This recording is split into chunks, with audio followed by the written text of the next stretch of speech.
welcome to Dram Talk. I'm Brad. And I'm Daniel, and today we have a very special guest with us. So we've got Joel, the founder and CEO of Liquor Loot, which, as many of our listeners would know, if you've tuned into our most recent episode, we did review a tasting pack from Whisky Loot.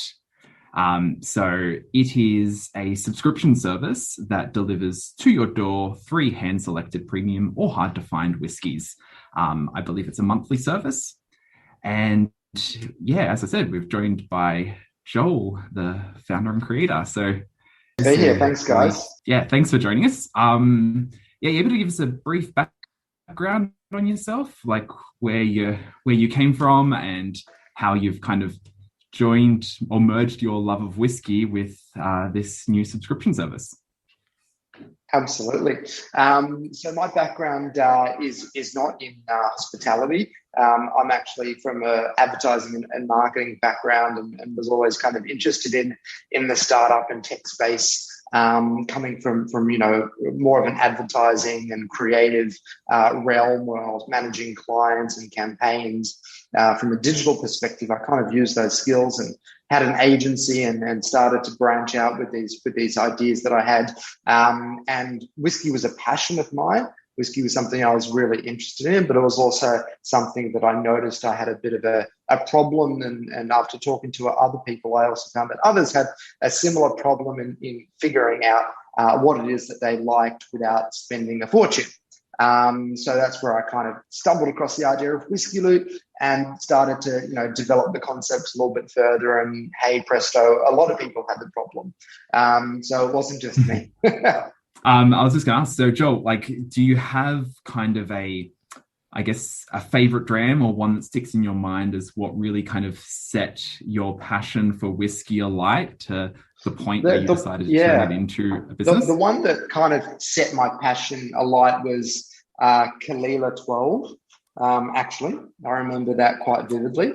But I think my passion and my taste profile has, I wouldn't say evolved or changed, but it's opened up different periods of time where I like a whiskey, in a particular, environment or around a particular group of people. So I've got one in front of me right now. I know you guys can't see it, but I'm absolutely in love with the Willet Straight Rye, which is a small batch, 55.2%, 3-year-old release, which is done in white oak barrels. It's an absolute stellar whiskey. It's quite hard to come across in Australia at the moment. It's part of their rare release for the Willet Distillery, and I really got into my ryes over the last couple of years. And even for us, great to hear that you love Kalila, good old peated whiskey. That's pretty much Daniel and I. That's our whiskey of choice. It's our go-to. We love peated stuff, and I guess a bit for me. Myself, my love for whiskey came from going to Scotland, going to a couple of bars, and going on one of the top deck. So then the tour guide was, I guess, impressed with my drinking prowess and thought, have you tried any scotch? And I thought, hey, let me go for it. And it was just his choice. And then going from Balvenie to then Oban, which is probably my favorite whiskey. Is just Oban. I don't know what it is about it, but it has my heart. It's that light coastal smoke. Yeah, it just has my heart. And for me, being half Scottish, I think kind of when you leave the hospital, they hand you the baby and they hand you a bottle of scotch. So scotch has always been part of growing up, although drink responsibly, and I didn't drink until I was 18. But no, it's interesting you were saying that, because I think it was last year when I had the Whisky Loot Advent calendar that it really got me interested in rye whiskey, where I was trying a few different ones that I hadn't tried before through, I guess, the sheer variety that were available. I mean, 24 drams throughout that month was absolutely fantastic. But yeah, that actually really, yeah, exactly. one a day. But that really kind of sparked an interest in rye whiskey for me. Yeah. Yeah, I mean, I've loved this stuff. It's there's so much variety when it comes to rye, and you've got double ryes and all that's coming out of America, and even I think it's Backwoods Rye here is doing some amazing stuff as well, which is on our radar from a product perspective. But the rye has such a varied categories within the category. So it does, once you jump in, you can explore it quite deeply. Yeah, even for myself, like with rye whiskey, I hadn't really delved into it too much. And we went to Whiskey Live, I think it was last week or the week prior, can't even remember now. But I had the Gospel rye, and that was that was great. I literally just had this in my glass. That was good stuff, and it just almost had me pricked up. And it's surprising that's not even like, I think it was just on the 3-year mark. Yeah. So, super young, but super flavorful. It's nothing that's going to jump out and burn your esophagus as it goes down too much. It's light, but it's got like that complex flavor that you look for. That's just a little bit different, a little bit unique. So I think, rye has a lot to offer in something that's just a little bit left of center. Yeah, exactly. And just wondering, so you mentioned you have a background in advertising. So kind of what was the connection or at least what was the point that made you say, I want to combine this with my love of whiskey and turn it into a business model? I don't know if there was any particular point in time. I've always been interested in starting, having ideas and starting, businesses. Some of them succeed, some of them fail. And I was quite happy with that process, just iterating and trying and exploring the world out there. And you meet such amazing people in the journey. So I think it was around the time I was working on a digital agency, and I had a couple of staff.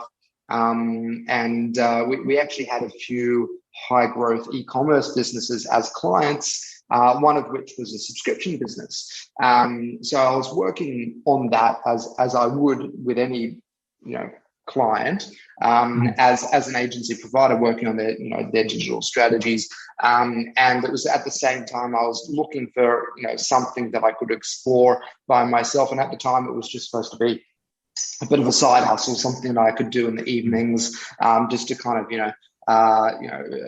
ensure my craft from an agency perspective and working with clients was, I put money or I tell my clients to put money where my mouth is type of thing. So if I know exactly what it feels like to, spend money in those creative ways from a campaign perspective. And, if I've done it myself, then that's a great way to get it in front of clients. So it kind of started quite organically like that.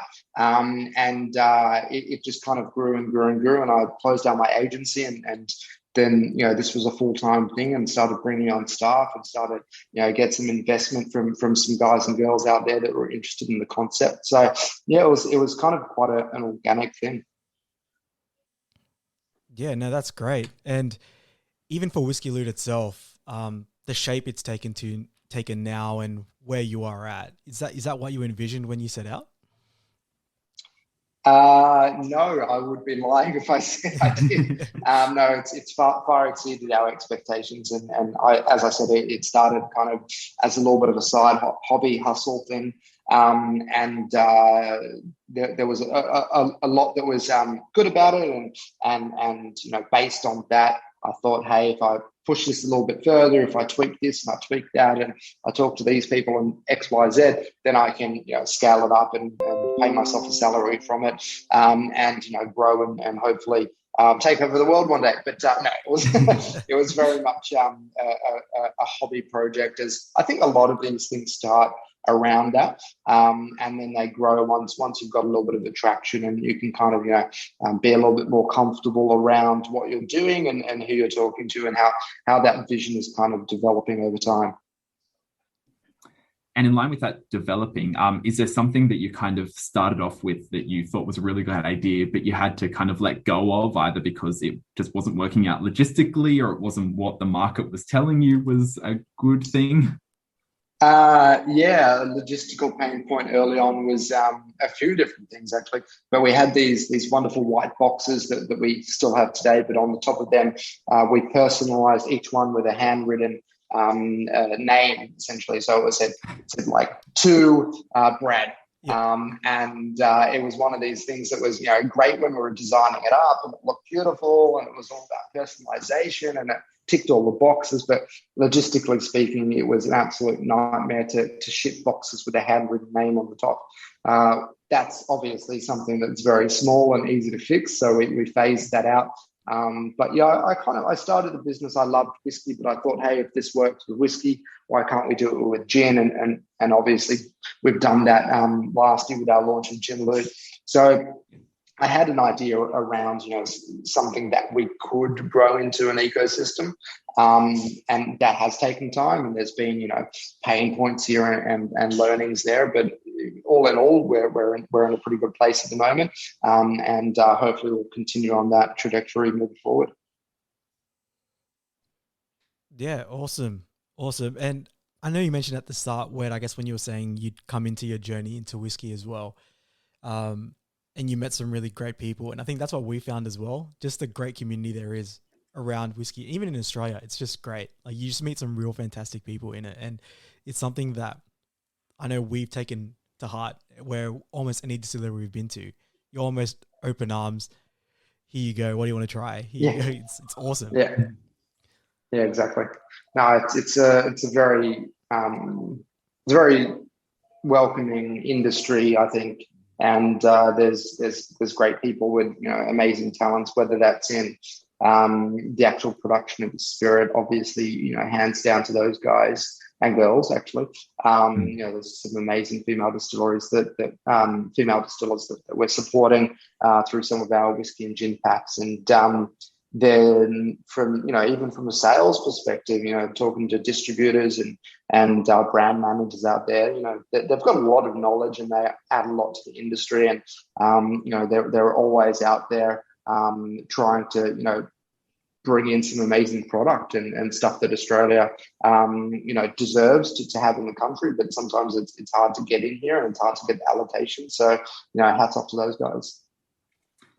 Yeah, and I know you kind of just alluded to it, but when you're saying like Gin Loot and then something else, are you planning on moving on to a different kind of liquor? We eventually will, but I can't put any dates or names to it at the moment. But yeah, it's in the pipeline. Yeah. Nice. And also, like, while we're on the kind of these tasting packs and the subscription service, like, how are they put together? Like, what's the kind of decision-making process that goes into selecting which bottles are included in this tasting packs? Yeah, great question. For instance, we've got the Australian one in front of us right now, which is Corowa, Whippersnapper and Starward. And obviously we have relationships directly with everyone at those distilleries and through some of their distributors as well. So with those relationships, obviously we can get samples and we can taste things, and there's a theme there. Obviously this one is a location-based theme, but some are taste-based themes. So if we do a Japanese box, obviously it's going to be Japanese whiskey, but then we're going to be selecting the cream of the crop in that particular price point. And with our advent calendars, obviously we can go a little bit higher because there is more whiskey in there and there's more room to put some really interesting ones in there because they're actually 30 mils, not 60 mils. So essentially we're using the box, what we can do from a price point perspective, and our relationships with distilleries. And we're moving into the territory where we're actually getting the distilleries to essentially provide a whole barrel that we've selected. So we'll get a sample of, say, 10 or 20 of whiskies from a range of different barrels, and we'll select the one, which is what we did with our Starward release, which just went live this week, where we've got Australia's first Starward, which is done in a French oak cask. So really excited to have those collaborations with some amazing brands here and all over the world.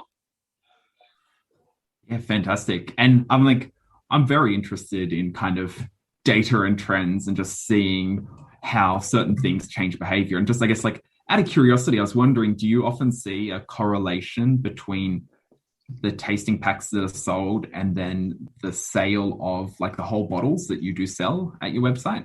Absolutely, yeah. There's a big conversion, between tasting and buying, and the distillery, industry has known about this forever. They kind of label liquor on lips, and I'm sure that'll be resonating with a lot of people that are in the industry, because it's a term that's so widely used. But yeah, the conversion of someone that's never tasted your spirit is going to be super low. If they've tasted it once, then it's going to be 10 or 20 times higher than if they haven't tasted it at all. So we kind of work within that and offer members only pricing for our full bottles. And we've had feedback from the distilleries that not only have we purchase the bottles to obviously sell to our subscribers after they've tasted, but also the distilleries have got an uplift in sales directly to their cellar door or directly on their website as well, or through their other retail channels. So we obviously can't track where those sales go, but it does eventually help that distillery, move full bottles. And we've seen that in quite a few of the Aussie distilleries that we've got great relationships with. Yeah, fantastic. And so I guess in talking about relationships, like we know it's kind of a thing that Whisky Loot has really pushed, is this kind of community engagement and sparking conversations with people who enjoy whiskey and who love whiskey. So can you tell us a little bit more about, I guess, the way Whisky Loot help guide people through their whiskey journey, and I guess just also stepping beyond just providing tasting notes and what kind of back and forth there is? Yeah, absolutely. I mean, originally when we started this, we started with very simple tasting notes. So it was nose, taste, and finish, and that was practically it. Over time, we added information around the distillery and our own tasting wheel. Mm-hmm. And now with the subscription, you also receive it's about an average about 5-minute tasting videos per whiskey. So we've designed and developed a custom kind of dashboard. So when you're a subscriber, you log on, you can see what month that you're up to. You can see the videos. So each video will be, a professionally shot video taking you through all of the interesting tasting notes that we're picking up on, and also information on why we've chosen that whiskey for that box, what's special about that distillery, and some of the historic kind of context of how that distillery came to be, or the specific cask, or anything that's kind of a fun fact around that particular bottle. And obviously within the subscription, it's not just a random selection of whiskies, it kind of develops over time. So you do have a very, I don't really like the word structured, but a informative way to kind of level up your whiskey game. And doing that, you're getting the tasting videos, you're getting information on that region, or that story, I guess, of those particular whiskies. So it might be, a Japanese, series, or it might be an American series, or it might be something around casks. So we'll include a sherry cask, a port cask, and a American oak cask or something like that. So we can compare and contrast the flavor profiles between the three. Yeah, excellent. And going back to I guess what you were saying about like what kind of really sparked your journey down that, like, ended up in Whisky Loot, have there been any kind of big surprises, like big whiskeys you've tried recently that you wouldn't have really tried previously, that has really been like, oh wow, that's something new? Yeah, let's say for me, it was probably during the for me, it was probably during the Advent calendar where I tried the Indian whiskey. Paul John, edited. So that was one that I was like, wouldn't have previously considered this region, but that's something that has really got me interested. And since then, I've gone out to try a few of their other expressions, sticking mainly to the peated because, big peat heads here. Probably on the peated side is Leche 18, which I absolutely loved. But yeah, from similar to you, actually, like when I first came across Indian whiskies, I hadn't had them before. And we, were working with, I think it was Ram 4 to start with. And I might have actually tasted them at a Whisky Live event, and then worked with the distributor there. But it's something that it sparks a lot of I guess you can be a little bit unsure about Indian whiskey just by the fact that it comes from India, and you don't really think of a high quality food or beverage product coming from that country. Unfortunately, that's kind of the stereotype I think that probably the media has reinforced to a certain degree. But the product is amazing. And when you kind of deep dive a little bit more into it, India is actually the biggest whiskey producing market in the world. The Scots probably wouldn't actually call what they produce whiskey, and the stuff that is produced in that vast quantity is not for export. The export market gets the good stuff. So Rampur and Paul John, they're doing some amazing stuff. So it's super cool to kind of see people's reaction, especially when we do some of our live tasting events, and get people to taste things that they wouldn't usually taste, and really just seeing the difference between what they thought whiskey from India would be compared to after they've tasted it, what they thought it tasted like. So there's a vast kind of a gap that needs to be covered there, and something like Whisky Loot I think is great for those distilleries, because that they can put product in front of consumers that might not have ever considered buying Indian whiskey, and now it's their favorite. Right, yeah. That's cool. So in doing, I guess, some preliminary research for this on you and work you've done and Whisky Loot, I did come across an article that you mentioned something that intrigued me. So this was on Balance the Grind, and there was a quote from you saying, "We're working on some very unique technology for the distillery industry." Now I was wondering whether you can talk about this now, and if I can hypothesize as to what this might be based off my knowledge of your background coming from digital marketing, and like whether this has anything to do with providing distilleries with direct insight into exactly the kind of people that are buying their bottles. Good hypothesis. I think you're going down the right pathway there. That's one focus of the solution that we're building out. It does have 2 or 3 other kind of areas of focus, but that is a big core of it. As I'm sure you're familiar, a lot of the distilleries will sell directly to the big retailers, and if they don't do that, then they're selling to bars and restaurants and hospitality venues. And with that, they don't really get much feedback. So it's really hard to understand exactly who their customer is, how experienced they are as a drinker, what similar drinks they consume. And that information, I think we're in a pretty good position to be able to unlock some insights there. But you can only really do that at scale. So that's where we're building towards, with a few other elements on top of that are going to be beneficial as well. Yeah, great. And how have you found, I guess, the relationships you've built with the distilleries with regards to including their product in your subscription services? Because I imagine like the biggest thing for them would wanting to sell larger quantities of bottles. So like, are you buying the whiskey from them in bulk and then dividing it up from there, or how have you found that? We buy the whiskey directly from distilleries or the distribution or kind of brand partners here in Australia, and the relationship has been amazing. I think it's a win-win for them. Instead of selling one bottle to one consumer, so they're selling one bottle to 11 or 12 consumers, because it goes through the tasting packs.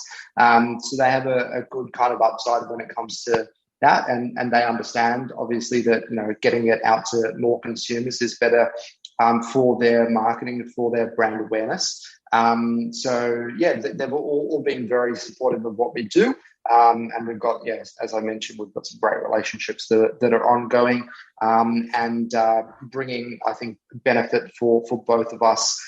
Whisky Loot obviously benefiting from providing some really great spirits for consumers, for subscribers at great prices, and our members only pricing has actually proven to be better than Dan Murphy's. So as members, they get a really good access to our inventory at prices that typically aren't accessible anywhere else.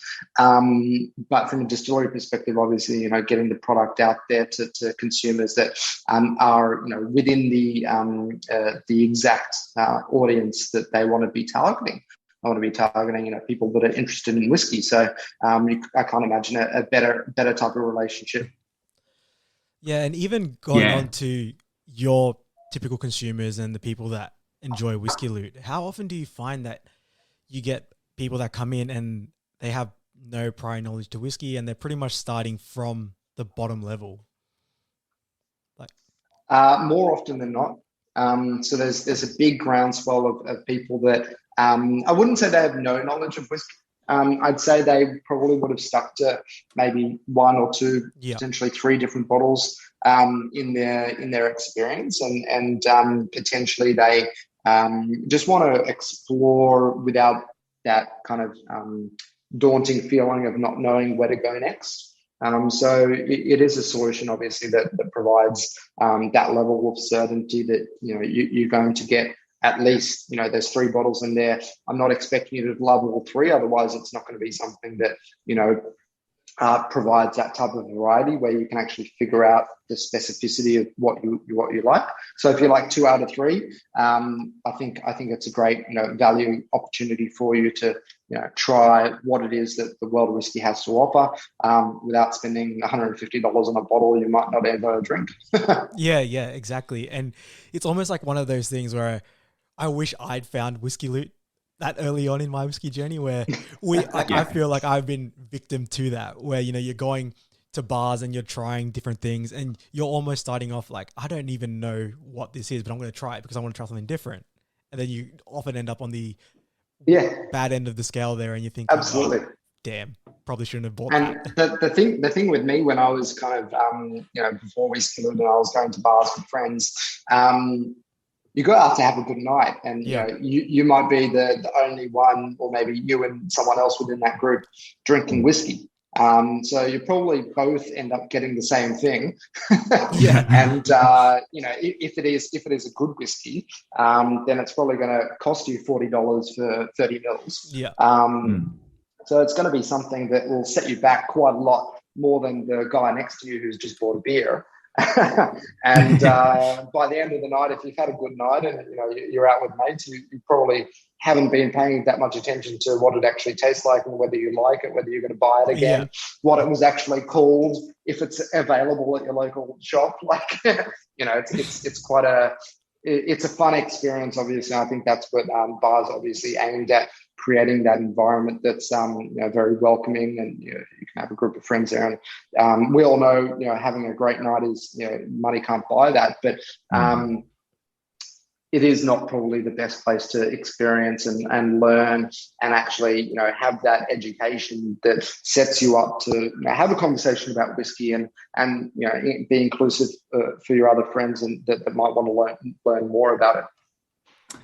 Yeah, and that's one of the things, especially if you're going to a bar, it is kind of relying on your own decision-making to choose what you want to try. There's not too many bars that are going to, bartenders at specific bars that are going to go out of their way to lead you step by step through where you should go to find that. And so I think that was one of the really great things that, Whisky Loot does offer. It's like, well, we've selected these, and as you were just saying, like there is a variety in there, so you can see kind of where your tastes and your preferences lean, and then you can make more informed decisions from that. Exactly, 100%. So I guess one of the other questions we have, and we've got a lot of international listeners. Is there any plans to take Whisky Loot international? There are plans. We're trying to figure out the exact time frame that makes sense for those plans.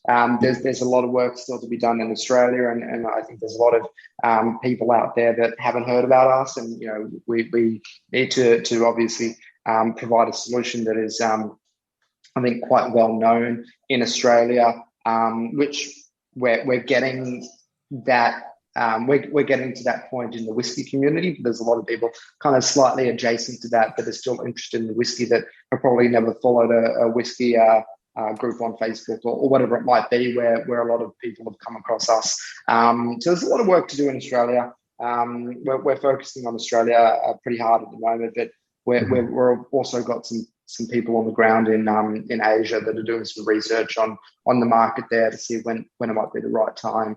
And then we're also looking at the States, but that's a bit of a difficult one with their liquor license laws. So we'll probably leave that to later on in the journey. Yeah, no, that's awesome. Well, for our international listeners anyway, we can enjoy it, so we're not complaining. Yeah, and I guess going back to the way Whisky Loot guides their people through their whiskey journey. Like what can you tell us about the different interactions you have with your subscribers? We've been benefactors of that.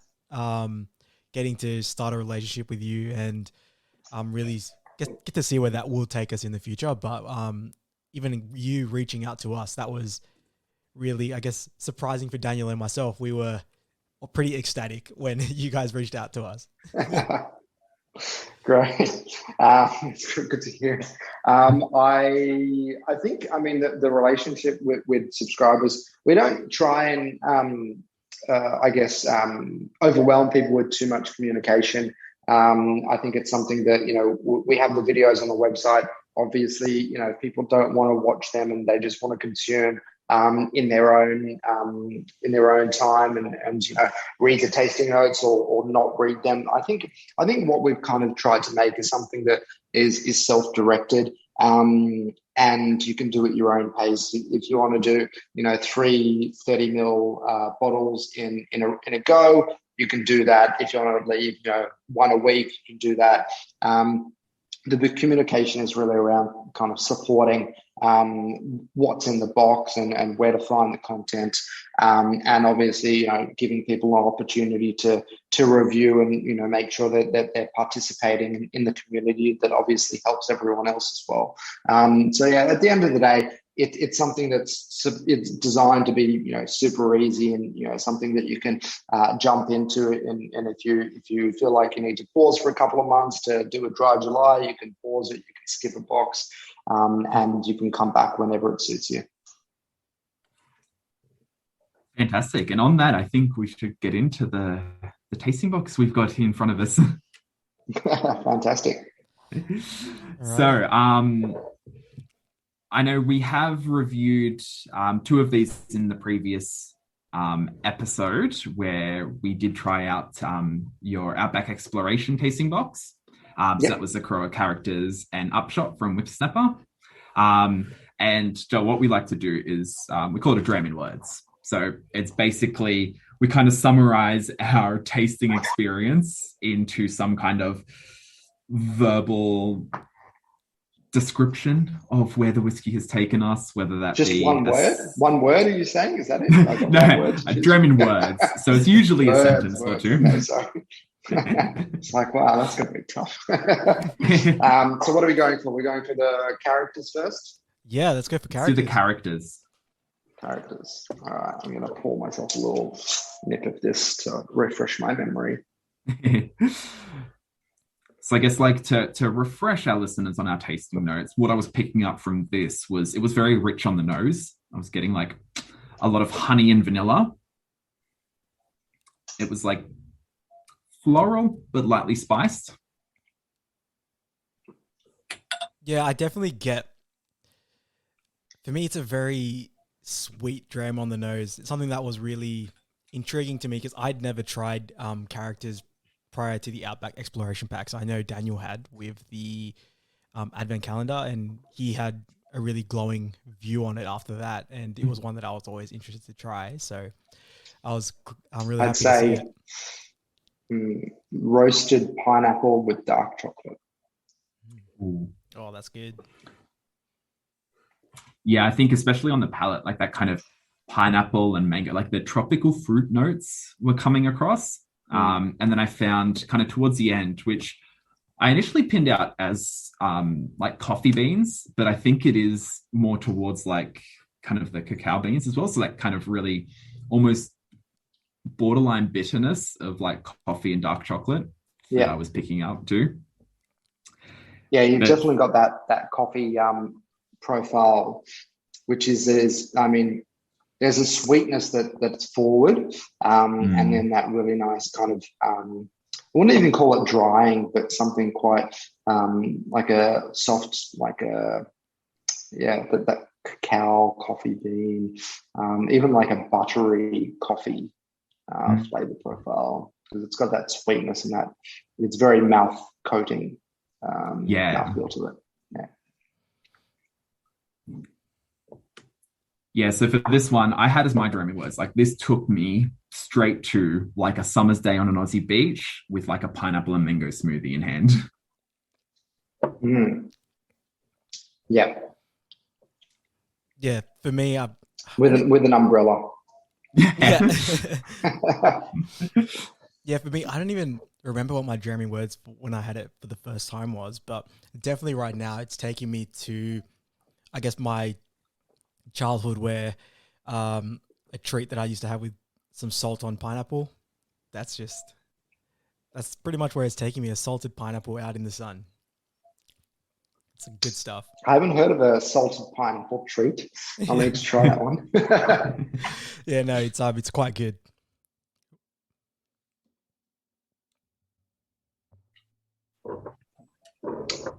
Hey guys, I don't know what happened there. Yeah. I'm not too sure. A little bit of technical difficulties. Thanks, COVID. Sorry, you're going to have to remind us where we were up to. Right. I think we were just ending with that salted pineapple treat out in the sun as my dreaming words for the Corowa characters. Yeah. All right. Should we give the upshot a try? Get into it. Yeah, let's get into it. All right. Awesome. Fantastic. Did you guys come across Upshot beforehand, like in your own travels? No, this is a new one for me. Yeah, same. So they're based in Perth, actually. Oh yeah. How long? Do you know how long they've been around for? I'd say probably about 4 or 5 years. I'd say at this stage. Yeah, maybe even more. They're well established there. And their style is this one's a little bit more of the American bourbon style, so similar to a little bit of a Maker's Mark or something like that, but all Australian ingredients, obviously. Yeah, I think the initial thing for me, definitely on the nose, was just such a strong scent of pear. Like that was the immediate thing that just jumps out to me, and even just a little bit of maltiness as well. It's really pleasant. It's quite a bright flavor profile on the nose. Like it's quite pronounced. And there's a little bit of spiciness, that kind of white pepper that we're getting there as well. Yeah, I think in line with the maltiness, what I was really coming across was more like a cake batter. Yeah. Yeah, this was really interesting for me as well. It's just when we look at Australian whiskey, Daniel and I predominantly always went out and were drinking scotch and then coming back to Australian whiskey and I guess working our way that way. It's been so, I guess, fascinating to us to see how wide the range is in the profile of notes and flavor you get in Australian whiskey. It's spectacular. Yeah, I mean, I think that what the unique thing there is kind of the experimentation and the relaxed regulations really that allow for that a little bit more than probably Scotland or America. Yeah. Mm-hmm.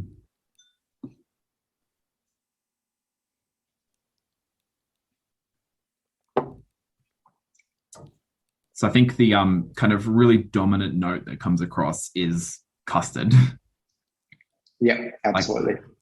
That is just like, just such a strong note that it's kind of all I really get upon the initial sip of it. Yeah, for me, it's I do get like a bit of that woody characteristic probably from the cask. I get that quite a bit. But even though what fascinates me as well is how light the dram is as well. Mm. Yeah, I mean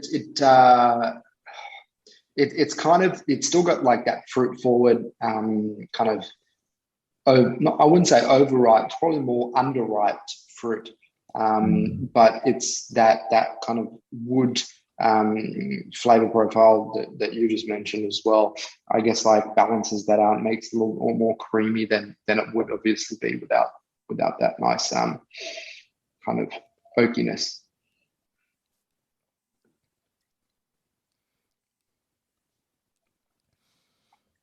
I love that what you're left with as well is just a real nice sweet aftertaste in your mouth, almost on the finish. It's really good.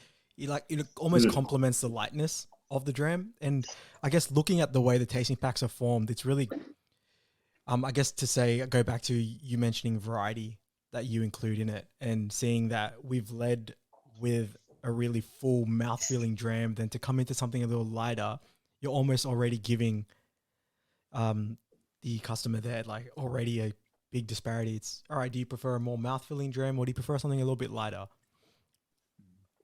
Yeah, I mean that's really the point at the end of the day, and I think that you have people that might look at the whippersnapper and say, this is Australian whiskey, but essentially it's using more of a American bourbon recipe than a typical Australian. Well, I don't know what a typical Australian whiskey would be, unless you're just talking about single malt, because there's a lot of variety here. So it's kind of, I mean, you could put something in front of people that just want an Australian whiskey, and they're like, "Oh, I would never touch bourbon. That stuff is left for the Yanks." But this is in that. It's kind of made within that image, but it's got a completely different profile than what you'd find out of America. It's a lot more nuanced. That the flavors are not massively sweet or overly ripe. It's just different. It's like a fresh take on it. Yeah, because I know that was a big thing for us. Like, it wasn't so much that we had closed our minds to bourbon. It was just something we hadn't thought would give us as much enjoyment as Scotch whiskey did.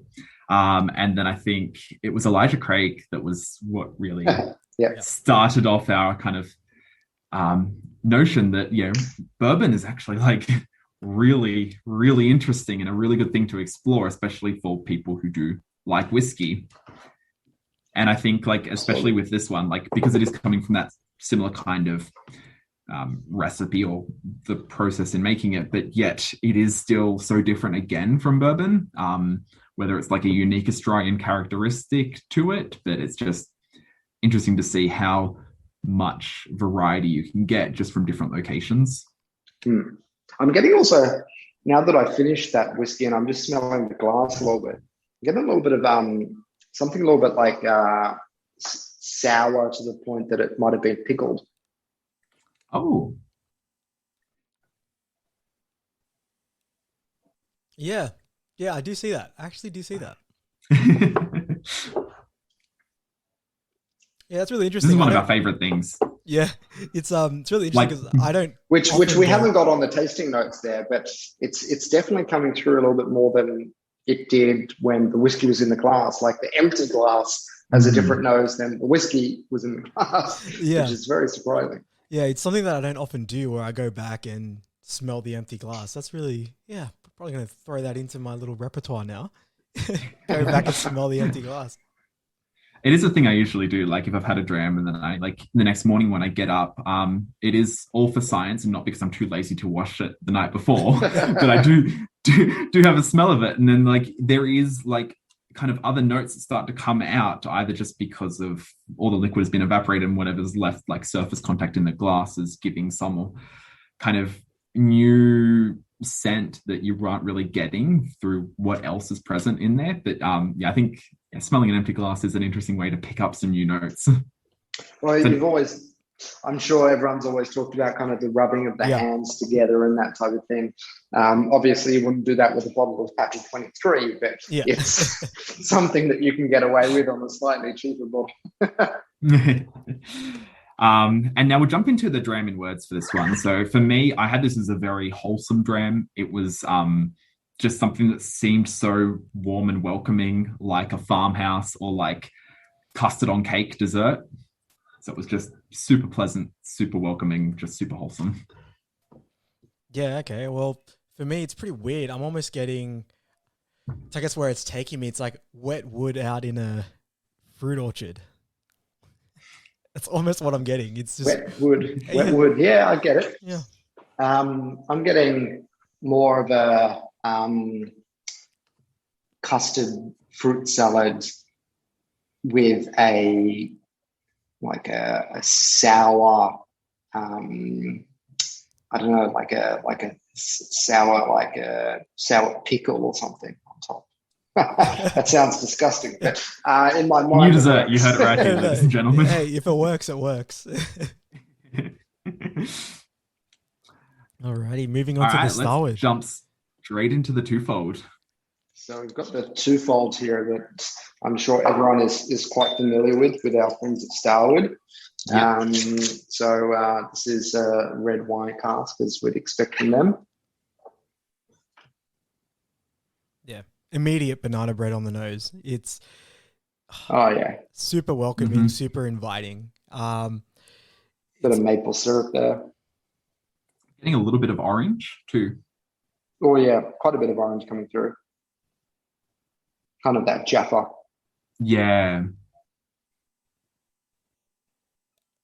And lots of banana, like banana chips, biscuits. Those dried bananas are so good. Dried bananas dipped in dark chocolate.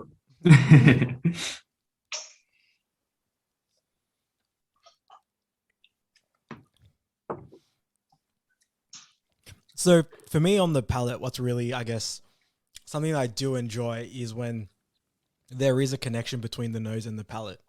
Because oftentimes you find you'll get like an almost immediate disconnect where it's none of that was present on the nose, and then you go into the palate and you're thinking, what am I tasting here? But to see that there's a connection, to see there's a connection between that nose and palate in the actual dram itself, that's always, I love seeing that. Yeah, it's just like a seamless transition. Yeah, there's something still quite cakey and biscuity about it. But I mean, the flavor profile here is great, and I think they've done a great job. I mean, twofold is a very accessible price point for Australian whiskey. So putting something of this quality into a bottle that you don't need to cut off an arm to be able to afford is great. And I think that's what is exciting about the Australian whiskey industry is that obviously it started with Tasmania, it started with Sullivan's Cove and Lark and all those guys out there that have won the awards and created a name for us in Australia. But to be honest, those prices were really reserved for people that could afford to drop $200-300 on a bottle, and now that we're seeing whiskies in Australia coming between $80 to $125 or $130 a bottle that are of this quality. It's so good to see because it just opens up that market. It makes it so much more accessible.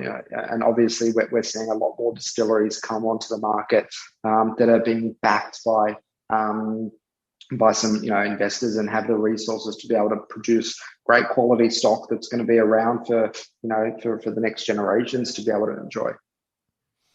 Yeah, and I know for me personally, this was the very first Aussie whiskey I did try, and I think it was primarily because it did come in at that price point. It was something that was out of the shops, and I was like, I should try Aussie whiskey, like being an Aussie. And it was just one that I thought, like, there's not a lot of risk there. And when I tried it, I was like, oh, that was a very good decision.